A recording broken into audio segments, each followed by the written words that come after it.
welcome back to our channel One to Step, where we post tutorial videos. And in today's video I will be teaching you guys how you guys can enable notification on Snapchat. So it's pretty simple, so follow the step. And before I show you the step, if you guys are new to our channel One to Step, just subscribe to our channel and let's move on. So in order to enable your notification on Snapchat, first you have to turn on your Snapchat notification on the setting of your phone, because if your phone has not provided Snapchat to use the notification, then it won't be. So first you need to open the setting of your phone, and from inside the phone settings scroll a bit down until you see the option called Snapchat. So in my case Snapchat is at the bottom, so I will scroll to the bottom, but in your case it might be at the top. So just like when you're scrolling down, search for Snapchat. Once you see Snapchat, click on Snapchat to open it, and once you're over here, the option called notification, it's off, which means my phone has not provided Snapchat the notification option. So I will click on notification and turn it on. Once my allow notification is on, the first step is done. Now what I need to do is open my Snapchat, and from inside my Snapchat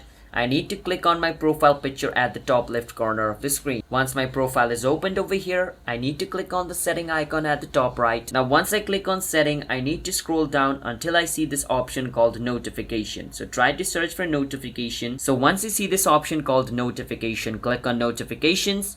And over here, make sure all the notification you want is turned on. From over here, you can select which notification you want, which notification you don't. So make sure the notification you want is on over here, just like this. So once you do that, basically your notification problem should be fixed and your notification should be enabled in Snapchat. So that's how you guys can enable notification on Snapchat. So if you guys found our video helpful, hit the subscribe to our channel One Step. I will see you guys next time.